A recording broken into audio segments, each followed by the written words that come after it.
আসসালামু আলাইকুম। তো এখন দেখবো আমরা শব্দ দ্বিতীয় অধ্যায়। প্রথমটা বলছে আপনার ডপলার প্রতিক্রিয়ার সংজ্ঞা দিতে বলছে। তো ডপলার ক্রিয়া বলতে আপনার সেটা বোঝায় যেটা তখন হচ্ছে আপনার আপনার উৎস আর হচ্ছে পর্যবেক্ষক এই দুটোর মধ্যে যখন একটা আপেক্ষিক গতি থাকে তখন আর কি যে এই কারণে যে একটা আপনার কম্পাঙ্ক পরিবর্তিত হয়ে যায়, এটাই হচ্ছে আপনার ডপলার ক্রিয়া। এটা হচ্ছে আপনার 1842 সালে অস্ট্রিয়ান বিজ্ঞানী ক্রিশ্চিয়ান ডপলার এটা আবিষ্কার করছে। তো এটা বলে যে হচ্ছে ধরেন আপনি এরকম ট্রেন আপনার দিকে আসতেছে, তখন কিন্তু আপনি ওই প্রকৃত কম্পাঙ্কের চেয়ে আপাত কম্পাঙ্কটা তখন বেশি শোনা যাবে, অর্থাৎ আপনি বেশি জোরে শব্দটা শুনতে পারবেন। এটাই হচ্ছে ডপলার ক্রিয়া। আর যখন বিপরীত করবে, যখন এরকম ধরেন আপনার থেকে ট্রেনটা দূরে সরে যাচ্ছে, তখন কিন্তু আপনি আপনার আওয়াজটা কম শুনতে পারবেন। এটাই হচ্ছে আপনার এটা আর কি আপেক্ষিকতা আর কি। এটা হচ্ছে ডপলার ক্রিয়া। এটা দুইটা প্রয়োগ আপনার দেখছে, একটা হচ্ছে আপনার ওই যে জ্যোতির্বিজ্ঞানে, আর একটা হচ্ছে আপনার ইয়াতে আর কি, ওই যে রাডারের সাহায্যে বস্তু শনাক্তকরণে। এই দুটো হচ্ছে আপনার। এছাড়াও আর কি ত্বকের ব্রণ সমস্যায় ওটা ইউজ করে, কেমনে জানি না।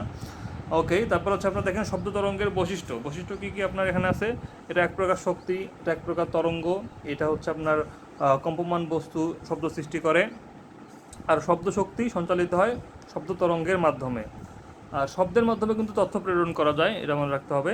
শব্দ শূন্য মাধ্যমে কিন্তু চলতে পারে না, একটা হচ্ছে জড় মাধ্যম লাগবে। আর উৎসের কম্পন ছাড়া শব্দ উৎপত্তি হয় না। এখন দেখেন বলছে যে আলট্রাসনিক বা শব্দোত্তর তরঙ্গের কয়েকটা ব্যবহার লিখতে বলছে। তো আপনারা দেখেন সমুদ্রের ওই যে গভীরতা নির্ণয়ে, তারপর হচ্ছে আপনার ডুবোজাহাজ এগুলোর অবস্থান নির্ণয়ে, তারপর হচ্ছে পোতাশ্রয়ের মুখ থেকে জাহাজের পথ প্রদর্শনে, এটা পোতাশ্রয় জিনিস দেখতে হবে এটা কি। তারপর হচ্ছে আপনার ধাতব পিণ্ড বা পাতে সূক্ষ্মতম ফাটল অনুসন্ধানে।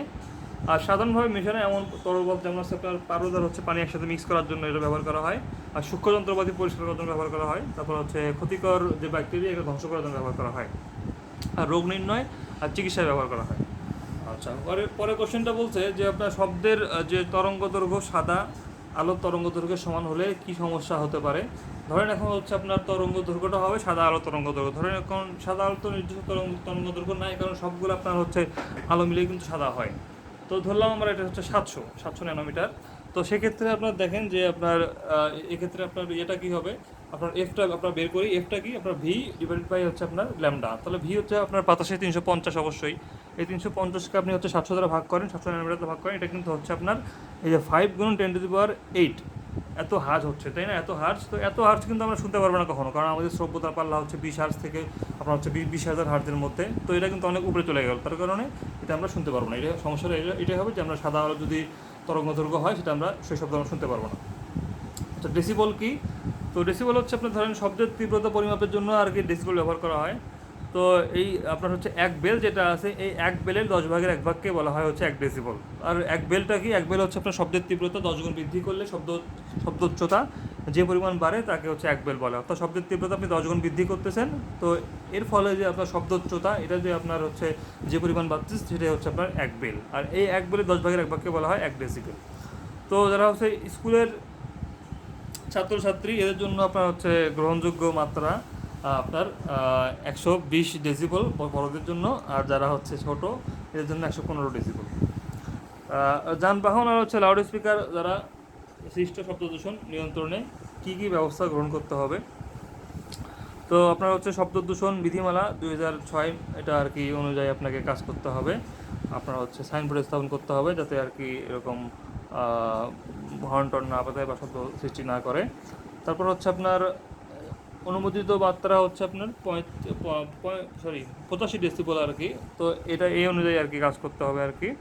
তারপর লাউড স্পিকার, তারপর অযাচিত ব্যবহার এগুলো আর কি কমাতে হবে। তারপর হচ্ছে আপনার যে হাইড্রোলিক হর্ন আছে এটা আর কি বন্ধ করতে হবে। আর চালককে অবশ্যই সচেতন হতে হবে। আর বিভিন্ন ধর্মীয় প্রতিষ্ঠানে এগুলো সম্পর্কে বলা যেতে পারে। ওকে, এখন থেকে শব্দ দূষণ কী, এর ফলে কী ক্ষতি হয়, অর্থাৎ আপনার যে অতিরিক্ত আর কি শব্দের যে অবস্থার কারণে মানুষের মনে এরকম বিরূপ প্রভাব পড়ে, সেটা শব্দ দূষণ। তো সাধারণত হচ্ছে আপনার এই 85 থেকে হচ্ছে আপনার 90 পর্যন্ত সহ্য করতে পারে মানুষ আর কি। আর হচ্ছে 65 ডেসিবেলের এটা পর্যন্ত স্বাস্থ্যকর আর কি ধরা হয়, এর বেশি হলে ক্ষতিকর হতে পারে। তো ক্ষতি কী হতে পারে? স্নায়বিক বিশৃঙ্খলা দেখা যায়, তারপর হচ্ছে কাজে মনোযোগ কমে আসে, রক্তচাপ বৃদ্ধি পায়, সাময়িক অন্ধতা ও শিশুদের বুদ্ধিমত্তা হ্রাস পায়, আর শ্রবণ শক্তি হ্রাস পায়। তারপর হচ্ছে হাসপাতাল আর হচ্ছে বাড়িতে থাকা রোগীদের সমস্যা হয়, মেজাজ খিটমিটে হয়, মানসিক উত্তেজনা বাড়ে, বমি হয়, ক্ষুধামন্দ দেখা দেয়, আর উচ্চ শব্দে শিক্ষার্থীদের লেখাপড়ার ক্ষতি হয়। ওকে, কারণ কি, যে কলকারখানার শব্দ, যানবাহনের শব্দ, সমাবেশ মিছিলের শব্দ, তারপরে অসচেতনতা, যন্ত্র সভ্যতা, এগুলো আর কি। এখন স্বরকম্পের প্রয়োগ লাগবে। তো স্বরকম্পটা আসলে কি, ধরেন হচ্ছে দুটো একই ধরনের এবং হচ্ছে প্রায় সমান কম্পাঙ্কের শব্দ আছে, ঠিক আছে, দুটো একই ধরনের এবং সমান কম্পাঙ্কের শব্দ যখন দুটো হচ্ছে আপনার উপরিপাতন হয়, উপরিপাতনের ফলে শব্দের যে আর কি তীব্রতার যে হচ্ছে পর্যায়ক্রমিক হ্রাস বৃদ্ধি ঘটে তাকে হচ্ছে বিট বা স্বরকম্প বলে। এটা হচ্ছে কি, শব্দের তীব্রতার যে হচ্ছে পর্যায়ক্রমিক হ্রাস বৃদ্ধি ঘটে তাকে হচ্ছে বিট বা স্বরকম্প। যেমন হচ্ছে আপনার বাদ্যযন্ত্রের হচ্ছে সুর নির্ণয়ে, তারপরে অজানা কম্পাঙ্ক নির্ণয়ে, তারপর হচ্ছে খনিতে দূষিত বাতাসের অস্তিত্ব নির্ণয়ে স্বরকম্প ব্যবহার করা হয়। তো এটা কি, বাদ্যযন্ত্র সুর নির্ণয়, অজানা কম্পাঙ্ক নির্ণয়, খনিতে দূষিত বাতাসের অস্তিত্ব নির্ণয়, ঠিক আছে। এখন হচ্ছে মানুষের শ্রবণ প্রক্রিয়া বর্ণনা করুন। তো দেখেন, এটা হচ্ছে শব্দ তরঙ্গ আর কি আছে, সেটা হচ্ছে সবার আগে ইয়াতে যাবে, পিনা অথবা পিনা থেকে টিম্পানি পর্দা যাবে। এই টিম্পানি পর্দা থাকবে সম্ভবত বাইরে। তো এখান থেকে হচ্ছে আপনার এই যে আপনার মধ্য যে কর্ণ আছে, এখানে থাকে হচ্ছে আপনার ম্যালিয়াস ইনকাস স্টেপিস, এখানে আর কি যাবে। এখান থেকে গিয়ে শব্দটা আরও আর কি সামন্যমুখী হবে আর কি। তারপর একদম হচ্ছে যে আপনার অন্তঃকর্ণ, অডিটরি স্নায়ু, সেখানে যাবে, তারপর মস্তিষ্ক যাবে আর কি, এভাবে আর কি যেতে পারে আর কি। এই যে এখানে দিয়েছে বহিকর্ণ, এখানে হচ্ছে টিম্পানি পদ্ধতি আন্দোলিত হবে, সেটা আরও ভিতর দিকে চলে যাবে, ঠিক আছে। তারপর হচ্ছে আপনার তিনটা হচ্ছে আপনার অস্থিকে আঘাত করবে, তারপর আবার সামনের দিকে চলে যায় আপনার হচ্ছে যে একদম অন্তঃকর্ণের যে পেরিলিম যে আপনার ইয়ে আছে, আপনার যে তরল পদার্থ আছে, এখান থেকে আর কি একটা আপনার হচ্ছে একটা অডিটরি স্নায়ু উদ্দীপনা তৈরি হবে, সেটা মাথায় যায়, আমরা শুনতে পাবো আর কি। এখন দেখি যে হচ্ছে আপনার প্রতিধ্বনির সাহায্যে কীভাবে হচ্ছে আপনার কূপের গভীরতা নির্ণয় করা যাবে। তো আমরা জানি হচ্ছে কি এস ইকুয়াল টু হচ্ছে আপনার ভিটি, তাই না। তো আবারও যখন আমরা এই কূপের গভীরতা নির্ণয় করবো, তখন হচ্ছে আপনার এখানে এস ইকুয়াল টু হয়ে যাবে আপনার হচ্ছে 2h, কারণ হচ্ছে আপনার যাবে আর শব্দটা ফেরত আসবে, এটা তো 2h হয়ে যাচ্ছে, তাই না, যাওয়া আর আসা। এই জন্য 2h ইকুয়াল টু ভিটি ধরতে হবে আমাদেরকে। তো সেখান থেকে আপনি যদি ওই যে শব্দটা যাওয়া আসে কত টাইম লাগলো এটা বের করেন, আর আপনার তো বাতাসের তো আপনার বের জানাই আছে আপনার সব বেগটা আর কি। তো সেখান থেকে আপনি h equal to VT by 2 এটা দিয়ে করলে আপনার হচ্ছে আপনি গভীরতা পেয়ে যাবেন। এখন তরঙ্গ দৈর্ঘ্য আর হচ্ছে আপনার হচ্ছে তরঙ্গ বেগের সংজ্ঞা দিতে বলছে, এদের সম্পর্ক লিখতে বলছে। তো আমরা তরঙ্গ দৈর্ঘ্য কি, ধরুন একটা হচ্ছে আপনার তরঙ্গ সৃষ্টিকারী কোনো একটা কণা, এটা হচ্ছে আপনার একটা কম্পনে যে আপনার যে হচ্ছে আপনার দূরত্ব অতিক্রম করবে ওই কণাটা, সেটা হচ্ছে তার হচ্ছে ল্যামডা বা হচ্ছে আপনার তরঙ্গ দৈর্ঘ্য। অর্থাৎ তরঙ্গ সৃষ্টি করবে যেটা একটা কম্পনে যে দূরত্ব অতিক্রম করবে সেটা হচ্ছে আপনার তরঙ্গ দৈর্ঘ্য। আর তরঙ্গ বেগ কি, একক সময়ে আপনার যে দূরত্ব অতিক্রম করবে সেটা হচ্ছে আপনার তরঙ্গ বেগ, ঠিক আছে। তাহলে এখন দেখি যে হচ্ছে আপনার আপনি ধরলেন যে টি সময়ে সেটা হচ্ছে ল্যামডা দূরত্ব অতিক্রম করলো, তাহলে একক সময় বা এক সময় অতিক্রম করবে আপনার হচ্ছে ল্যামডা বাই টি। তাহলে এখন আমরা কি জানি যে এক সময় যেটা অতিক্রম করে, একক সময় যেটা অতিক্রম করে সেটা হচ্ছে আপনার ভি। তাহলে আমরা লিখতে পারি হচ্ছে ভি ইকুয়াল টু হচ্ছে আপনার ল্যামডা বাই টি। এখন দেখেন এই যে টি ইকুয়াল টু কি আছে, এটা টিকে লিখতে পারি 1/t লিখতে পারি আমরা এখানে 1/t, আর গুণন হচ্ছে আপনার ল্যামডা।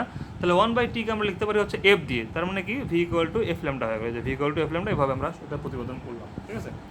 আর হচ্ছে শব্দ দূষণ প্রতিরোধের জন্য কী কী ব্যবস্থা নেওয়া যেতে পারে, এখানে হচ্ছে আপনার ওই যে সবার আগে সচেতনতা, তারপর নীতিমালা প্রণয়ন করতে হবে।